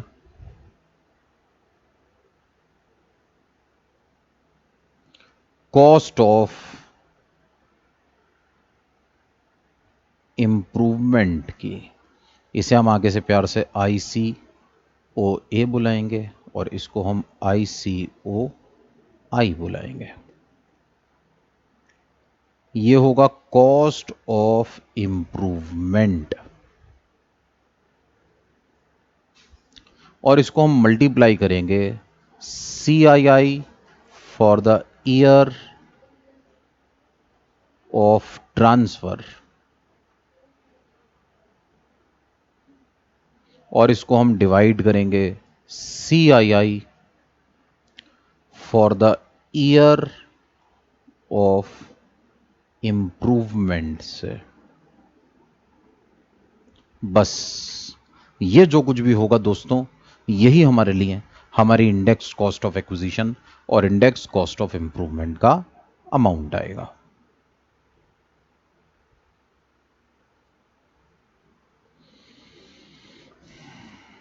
तो ये कैलकुलेशन करने के लिए हमारे पास हमारा फॉर्मूला आ गया। अब आपके माइंड में सवाल उठ सकता है कि सर ये सब कैलकुलेशन के लिए हमें कॉस्ट इन्फ्लेशन इंडेक्स कहां से मिलेगा? तो बच्चों, कॉस्ट इन्फ्लेशन इंडेक्स आप अपने मन से कुछ भी अज्यूम नहीं कर सकते, बल्कि यह कॉस्ट इन्फ्लेशन इंडेक्स हमें हर साल सरकार की तरफ से नोटिफाई किए जाते हैं। सरकार बताती है कि इस साल का कॉस्ट इन्फ्लेशन इंडेक्स हमारे लिए कितना।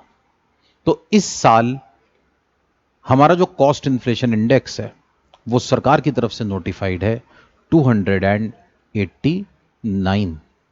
ये देखिए, ये हमारा कॉस्ट इन्फ्लेशन इंडेक्स है। तो बच्चों, कॉस्ट इन्फ्लेशन इंडेक्स की शुरुआत सरकार ने की 2001-2 से। 2001-2 को बेस ईयर माना गया और उसका कॉस्ट इन्फ्लेशन इंडेक्स लिया गया 100। फिर 2002-3 में हमने ये माना कि महंगाई बढ़ी और 100 रुपए वाली चीज 105 की हो गई। 2003-4 में ये चीज 109 की हो गई, फिर 113, 117, 122, 129 और इसी तरह से बढ़ते बढ़ते बढ़ते बढ़ते बढ़ते आज की डेट में 2019-20 हमारा CII है 289। मतलब जो चीज 2001-2 में 100 रुपए की थी वो आज की डेट में 289 रुपीस की हो चुकी है। ठीक है, तो इसीलिए जैसा भी हमने अपने पास एज्यूम किया था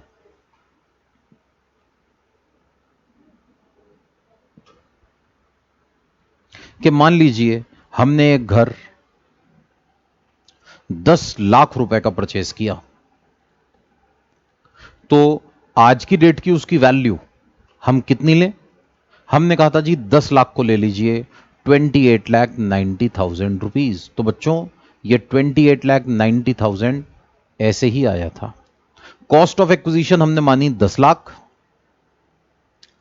इसको मल्टीप्लाई किया CII for the year of transfer से। ध्यान से देखिए, अभी अभी हमने लिया CII for the year of transfer 289 है और 2001-2 का CII है 100।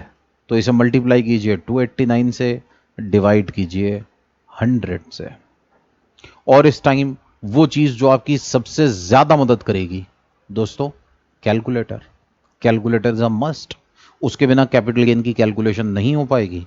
तो मैंने कैलकुलेटर पे लिखा 10 लाख, इसको मैं मल्टीप्लाई करने जा रहा हूं 289 से और डिवाइड करने जा रहा हूं 100 से। बस ये मेरे पास मेरे कैलकुलेटर में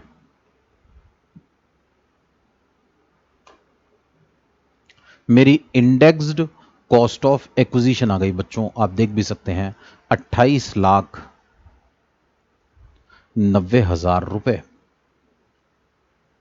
तो ये 28,90,000, इसीलिए मैंने ये एज्यूम किया था कि ये 28,90,000 का है। हर क्वेश्चन में आपको ये कैलकुलेशन करनी पड़ेगी। अब आपके माइंड में सवाल आएगा कि सर, क्या हमें ये टेबल याद करनी होगी? तो अगर आप करना चाहें तो आपकी श्रद्धा है, आप इसे बिल्कुल लर्न कीजिए। लेकिन मैं आपको बता दूं, ये कॉस्ट इन्फ्लेशन इंडेक्स हमें हमेशा क्वेश्चन में दिए जाते हैं। सिर्फ 2001-2 का कॉस्ट इन्फ्लेशन इंडेक्स, क्योंकि वो हमारा बेस ईयर है, आपको याद होना चाहिए। इसके अलावा 2019-20 का कॉस्ट इन्फ्लेशन इंडेक्स, क्योंकि ये हमारा करंट ईयर है, ये भी आपको याद होना चाहिए। तो बस 100 एंड 289 आपके लिए याद करना कंपलसरी है। बाकी कॉस्ट इन्फ्लेशन इंडेक्स आपको हमेशा एग्जाम में दिए जाएंगे।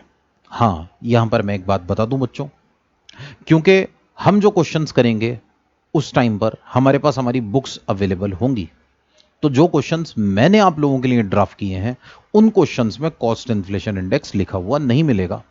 लेकिन मैं आपको बार बार इस बात को बताना चाहूंगा, आप बिल्कुल भी इस बात को लेकर परेशान ना हो कि कॉस्ट इन्फ्लेशन इंडेक्स कहां से मिलेगा। मैंने आपको आपकी बुक में, आपके नोट्स में यह कॉस्ट इन्फ्लेशन इंडेक्स की टेबल दी हुई है। आप इस टेबल को रेफर करके कॉस्ट इन्फ्लेशन इंडेक्स देख सकते हैं और इन्हीं कॉस्ट इन्फ्लेशन इंडेक्स के बेसिस पर हम अपने पास अपनी कैलकुलेशंस करेंगे। ठीक है, तो हम अपने पास इस तरह से अपने क्वेश्चंस करते हुए इस टेबल की हेल्प लेंगे। आइए अब हम अपने पास कॉस्ट इन्फ्लेशन, अब हम अपने पास लॉन्ग टर्म कैपिटल गेन की कैलकुलेशन के अपने इन क्वेश्चंस को शुरू करने जा रहे हैं। तो बच्चों, पहला सवाल जो हम अपने पास करने जा रहे हैं वो है हमारा question number 1। Cost inflation index की टेबल यहां मैंने क्वेश्चंस के साथ भी आपके लिए दे दी है। आपकी बुक में भी ये टेबल है, आप इसको रेफर करके cost inflation index CII use कर सकते हैं। तो देखिए, mister Raju purchased a house on 28th June 2004 for rupees 1,41,250 ₹1,41,250 and paid 12,995 for getting the property registered in his name। बच्चों, जैसा मैंने भी आपको बताया, एसेट को खरीदने का खर्चा एसेट की कॉस्ट का ही पार्ट होता है। तो हमारी कॉस्ट ऑफ एक्विजिशन बताइए कितनी आएगी? वो होगी 1,41,250 प्लस 12,995। तो हमारे पास हमारी कॉस्ट आ रही है 141,250 प्लस 12,995 इज इक्वल्स टू 1,54,245 रुपए। आगे हमें बता रहे हैं, इन्होंने 15 जून 2005 को इस पर इंप्रूवमेंट भी कराई। बच्चों, ये हो गई हमारी कॉस्ट ऑफ इंप्रूवमेंट 1,16,415 रुपए। उसके बाद इन्होंने इस घर को बेच दिया 15 लाख रुपए में और कमीशन दिया है 25,000 रुपए का। आपको income under the head capital gains निकालकर बतानी है। आइए,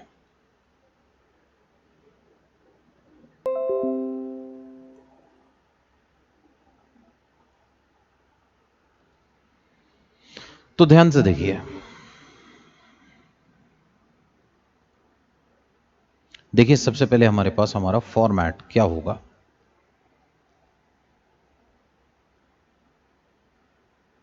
statement showing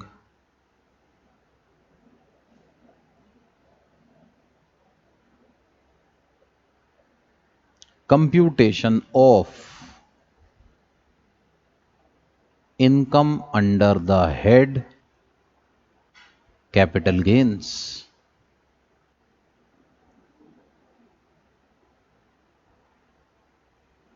for assessment year 2020-21। दोस्तों, हमारा असेसमेंट ईयर है 2020-21, प्रीवियस ईयर है 2019-20। सबसे पहले हमें लेनी है ग्रॉस सेल प्रोसीड्स, या कह लीजिए फुल वैल्यू ऑफ कंसिडरेशन। हमने यह घर बेचा है 15 लाख रुपए का। लेस करना है एक्सपेंसेस ऑन ट्रांसफर को।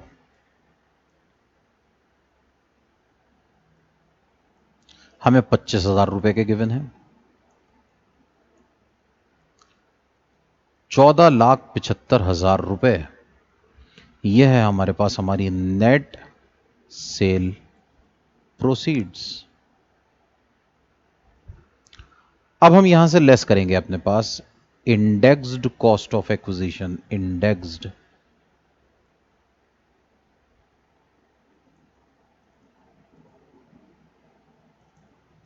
फिर यहां से लेस किया जाएगा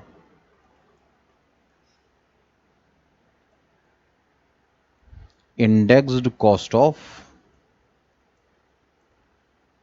इंप्रूवमेंट को, और बस ये हमारे पास आ जाएगा हमारा long term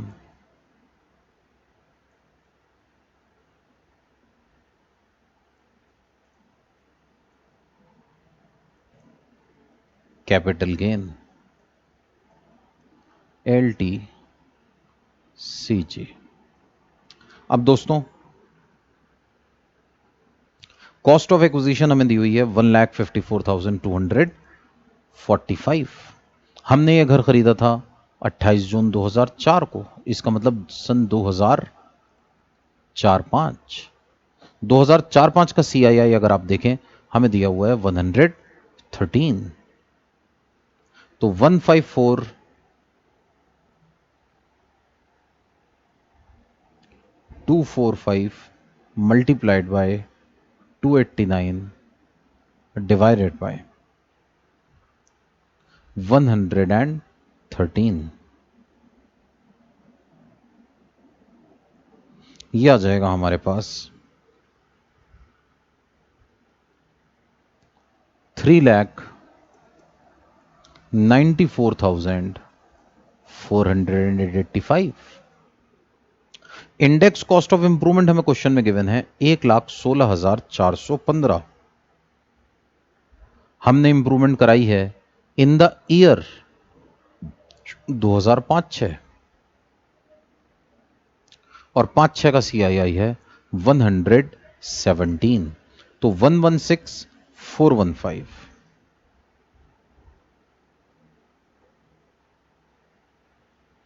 into 289 divided by 117,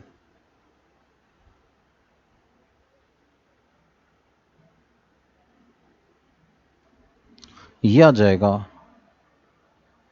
287,555।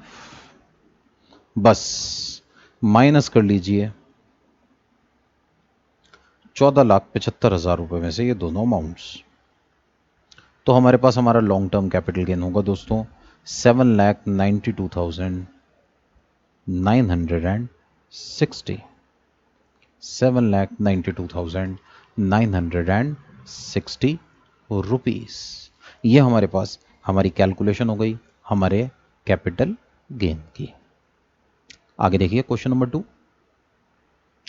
Mister Amar purchased a house in 2001-2 for rupees 5 lakhs।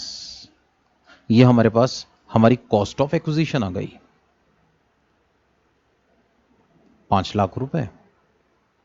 घर इन्होंने खरीदा है 2001-2 में, और अभी हमने डिस्कस किया 2001-2 का CII 100 है। आगे देखिए इन्होंने 2,82,500 खर्च किया 2004-5 में, 30 लाख खर्च किया दोस्तों 2012-13 में। ये दोनों हमारी कॉस्ट ऑफ इंप्रूवमेंट है। सोचिए एक पर्सन अपने हाउस पर कितनी बार इंप्रूवमेंट करा सकता है, तो answer is n number of times. आपका अपना घर है, जितनी बार चाहे इंप्रूवमेंट कराएं, इनकम टैक्स वाले आपको रोकेंगे नहीं। ऐसे में हम इन सभी कॉस्ट ऑफ इंप्रूवमेंट की आपको डिडक्शन देने को तैयार हैं और इन सभी पर इंडेक्सेशन भी किया जाएगा। ऐसे में हमने अपने पास 2004-5 में इंप्रूवमेंट कराई है दोस्तों 282,500 की, और 2012-13 में इंप्रूवमेंट कराई है 30 लाख की। ध्यान से देखिए 2004-5 का CII 113 है और 2012-13 का हमें दिया हुआ है 200।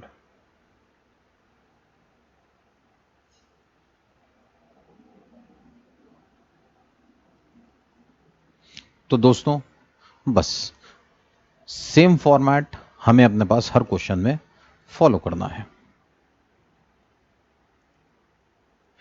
Statement showing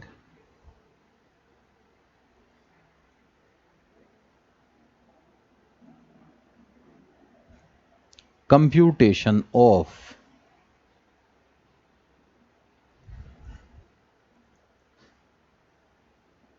income under the head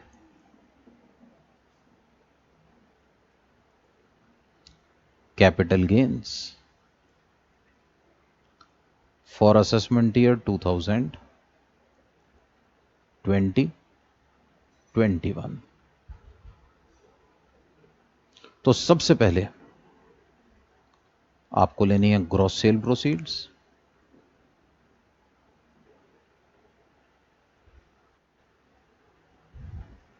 less करना है यहां से एक्सपेंसेस ऑन ट्रांसफर को, ये आ जाएगी नेट सेल प्रोसीड्स।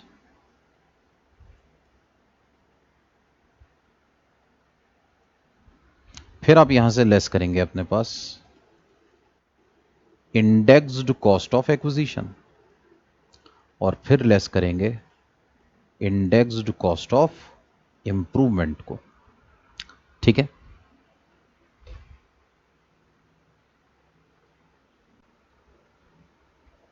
तो हमारे पास हमारी ग्रॉस सेल प्रोसीड्स आ गई हैं 80 लाख रुपए की। दोस्तों, कॉस्ट ऑफ एक्विजिशन 5 लाख है, multiplied by 289 and divided by 100।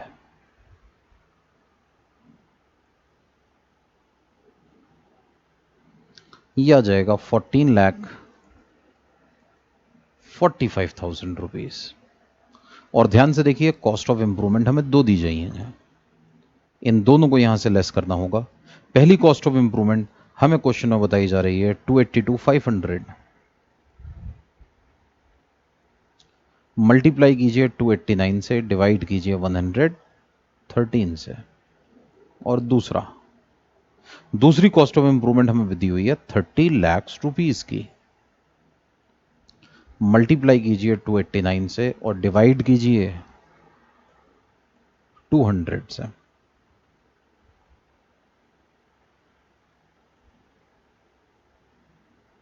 यह आ जाएगा 7,22,500।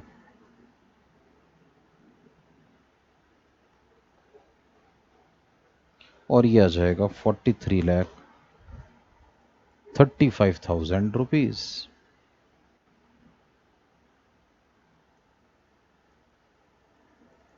50,57,500 रुपीज।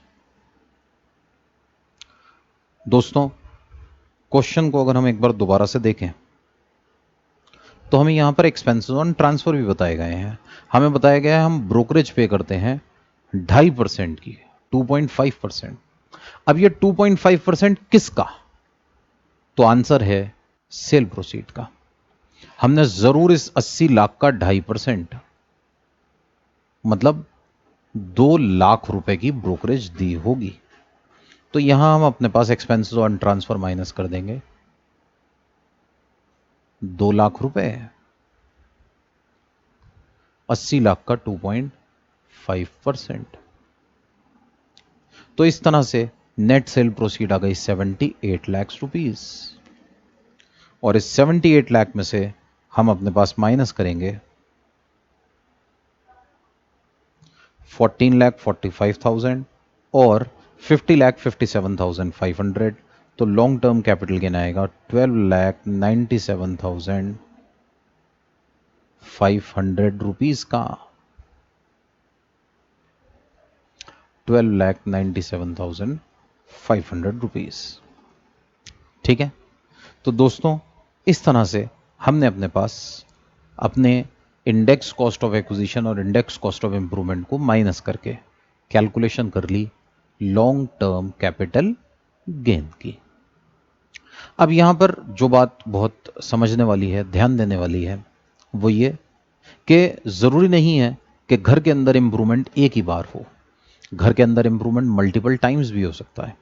और जब आप मल्टीपल टाइम्स इंप्रूवमेंट करेंगे ना, तो याद रखिएगा, मल्टीपल टाइम इंप्रूवमेंट के केस में हमारे पास हमें हर इंप्रूवमेंट को अलग अलग इंडेक्स करके उसको ऐड करके अपनी total cost of improvement calculate करनी होगी।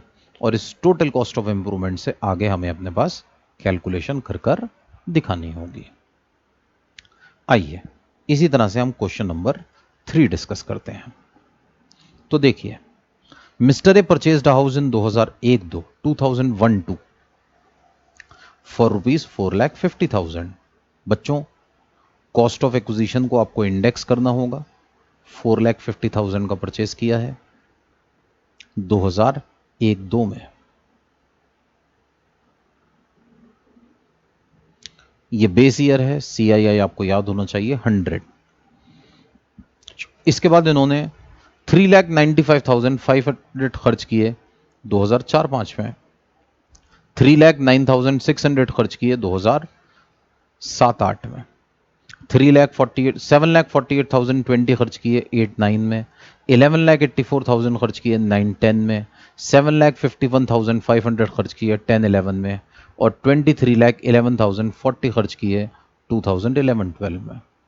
तो हमारे पास improvement number 1, improvement number 2, improvement number 3, improvement number 4, improvement number 5, improvement number 6।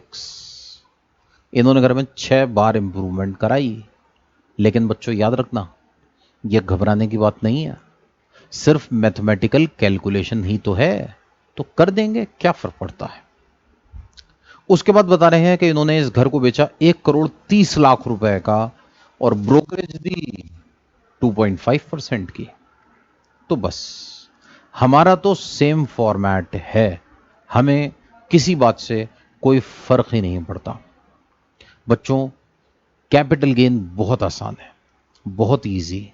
बस इतना समझ लीजिए, हमारे कोर्स का सबसे आसान चैप्टर अगर कोई है तो वो कैपिटल गेन है। कैपिटल गेन के क्वेश्चन में हमें कुछ भी नहीं करना होता, it is very very simple. It is just like a fill in the blanks question. हर क्वेश्चन में सेम फॉर्मेट, सेम मेथड। सबसे पहले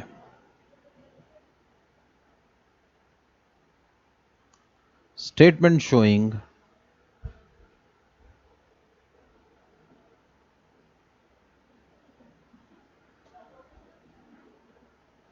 computation of income under the head capital gains for assessment year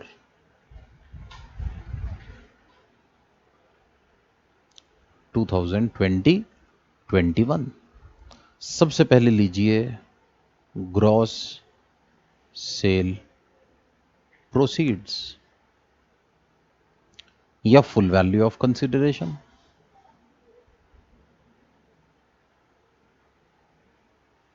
हमें question में बताई जा रही है 1,30,00,000। बच्चों यहां से लेस कीजिए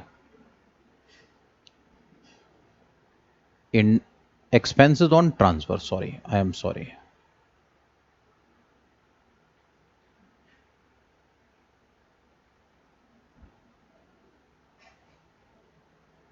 एक्सपेंसेस ऑन ट्रांसफर। और ध्यान से देखिए, एक्सपेंसेस ऑन ट्रांसफर में बताए जा रहे हैं 1,30,000 का, सॉरी 1,30,00,000 का 2.5%। तो 1,30,00,000 इंटू 2.5% इज 3,25,000 रुपीज। ये आ जाएगी हमारे पास नेट सेल प्रोसीड्स 1,26,75,000 रुपीज। अब हम यहां से लेस करेंगे अपने पास इंडेक्स्ड कॉस्ट ऑफ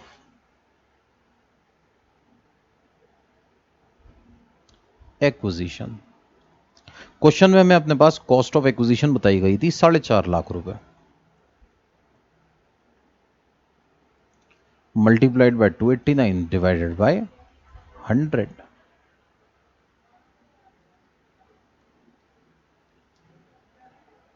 13,500,000 रुपीज। और फिर हम यहां से लेस करेंगे अपने पास इंडेक्स्ड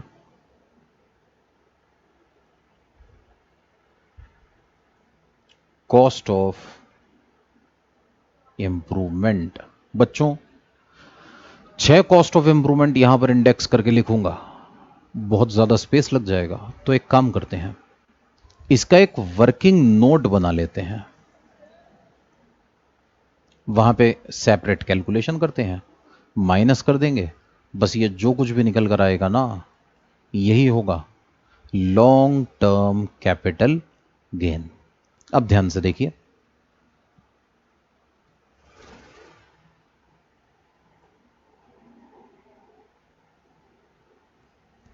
वर्किंग नोट,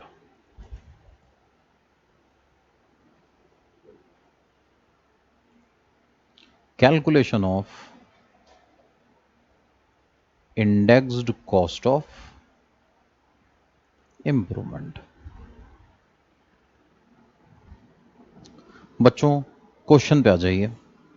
क्वेश्चन में क्वेश्चन नंबर 3 हमें बताया जा रहा है इन्होंने इंप्रूवमेंट की है 3,95,500 की इन 2004-5।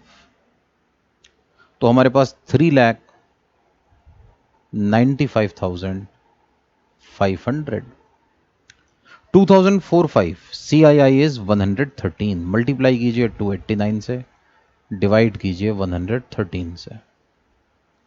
दूसरी इंप्रूवमेंट इन्होंने करी है 3,09,600 रुपीज की। CII for the year of transfer is 289 divided by improvement कराई गई है 2007-8 में, CII है 129।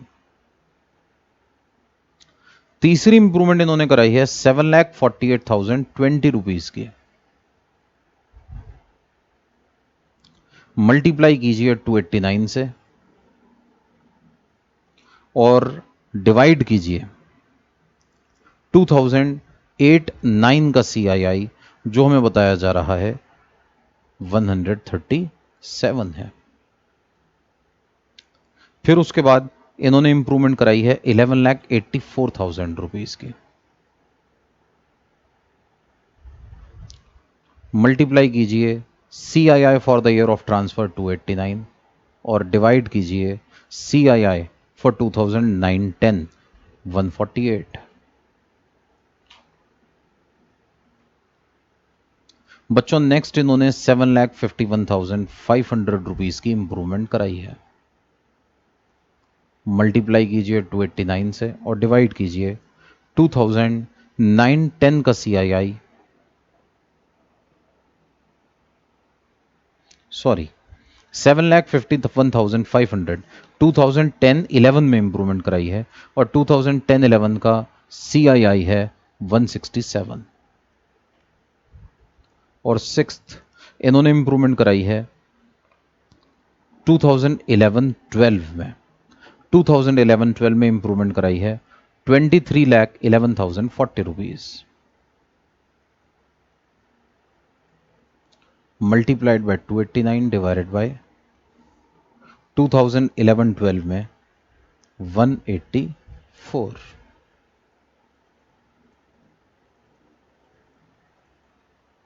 तो दोस्तों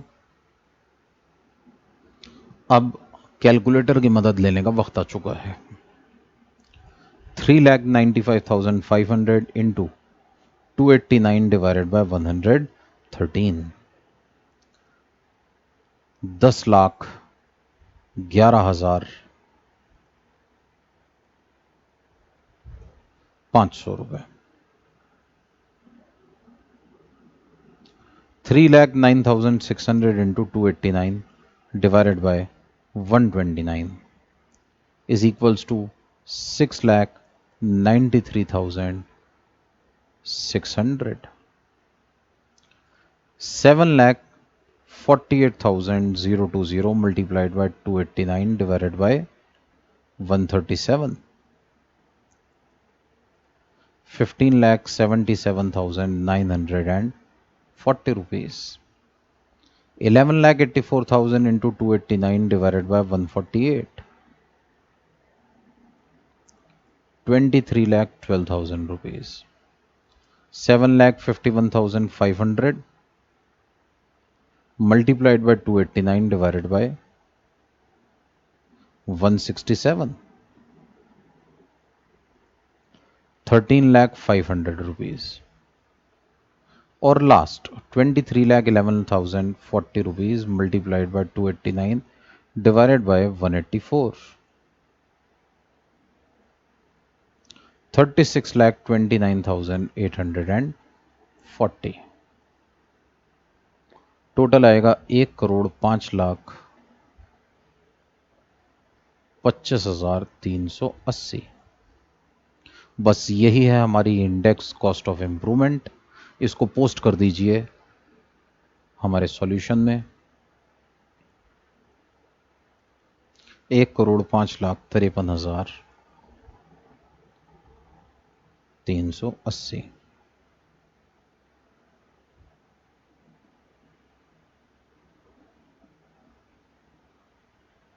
8,49,120। 8,49,120। तो दोस्तों इस तरह से हम अपने पास अपना कैपिटल गेन कैलकुलेट कर लेंगे। वेरी वेरी सिंपल, बहुत ही आसान। इसी तरह से देखिए हमारे पास क्वेश्चन नंबर 4। दोस्तों इन क्वेश्चंस को बनाने का पर्पस, इस टाइप के क्वेश्चन, ये बहुत सिंपल क्वेश्चंस हैं, एग्जाम में नहीं आते। क्वेश्चन नंबर 4 बिल्कुल सेम है जैसे हमने क्वेश्चन नंबर 1 से लेकर 3 तक अभी क्वेश्चंस किए, बिल्कुल ऐसा ही क्वेश्चन नंबर 5 है और बिल्कुल ऐसा ही क्वेश्चन नंबर 6 है। इस टाइप के क्वेश्चन, इतने सिंपल क्वेश्चन हमारे एग्जाम में नहीं आते हैं। इन क्वेश्चंस को बनाने का बस एक ही पर्पस है और वो ये कि किसी तरह से आपको बड़ी जबरदस्त प्रैक्टिस हो सके इंडेक्स कॉस्ट ऑफ एक्विजिशन और इंडेक्स कॉस्ट ऑफ इंप्रूवमेंट निकालने की। आपका फ्लो बन सके दोस्तों वर्किंग नोट्स पर। अगर आप क्वेश्चन नंबर 4, क्वेश्चन नंबर 5 और क्वेश्चन नंबर 6 को देखें तो इनमें कुछ भी नहीं है, सिर्फ इंप्रूवमेंट्स बढ़ती चली जा रही हैं। क्वेश्चन नंबर 4 में अगर आप देखें तो यहां पर 10 बार इंप्रूवमेंट कराया गया है। दोस्तों घबराने की बात नहीं है, कैलकुलेशन से क्वेश्चन मुश्किल नहीं होता, ज्यादा प्रोविजंस डालने से होता है। ये तो सिंपल कैलकुलेशन है, हमें अपने पास इसको कॉस्ट इन्फ्लेशन इंडेक्स से मल्टीप्लाई करके सिर्फ इंडेक्स कॉस्ट ऑफ इंप्रूवमेंट ही तो निकालनी है। इन सभी को मल्टीप्लाई करना होगा 289 से, डिवाइड करना होगा 2001-2 का CII 100, इसे मल्टीप्लाई कीजिए 289 से, डिवाइड कीजिए रेस्पेक्टिव ईयर के CII से, तो 289 से मल्टीप्लाई करते चले जाइए और इनका जो भी कॉस्ट ऑफ इंप्रूवमेंट CII है उससे डिवाइड करते चले जाइए।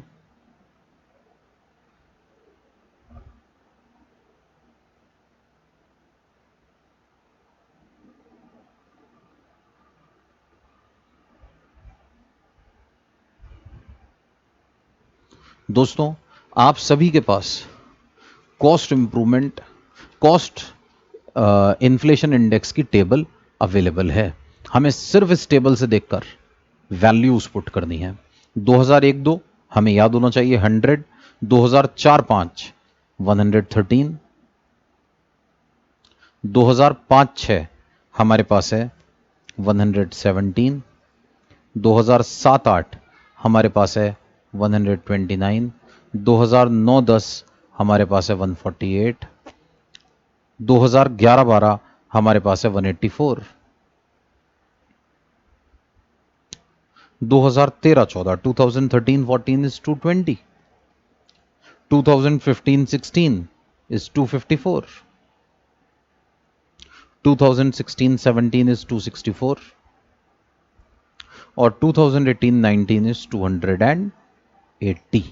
बस यहां से आप कैलकुलेशन कर लीजिए इंडेक्स कॉस्ट ऑफ इंप्रूवमेंट की, सबको जोड़ लीजिए, total index cost of improvement निकाल लीजिए।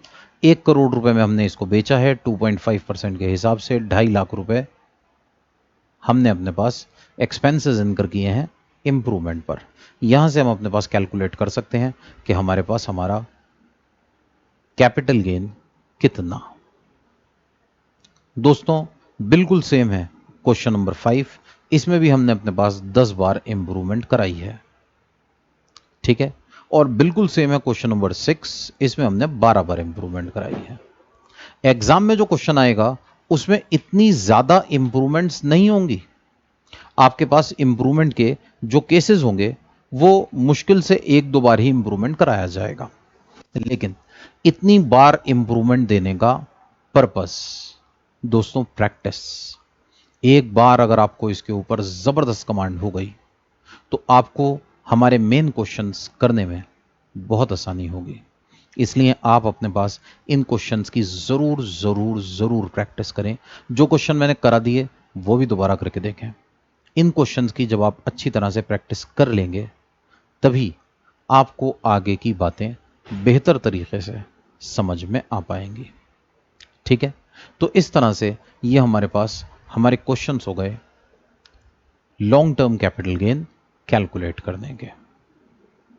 ये हमारे बेसिक क्वेश्चंस हैं। अब हमारे पास हमारे आगे के कंसेप्ट्स कैपिटल गेन के शुरू होने जा रहे हैं। आज की क्लास के लिए हम अपने कंसेप्ट को यहीं रोकते हैं और आपसे अलविदा लेते हैं। इन सभी कंसेप्ट्स को हम अपनी नेक्स्ट क्लास में कंटिन्यू करेंगे। Till then, bye bye.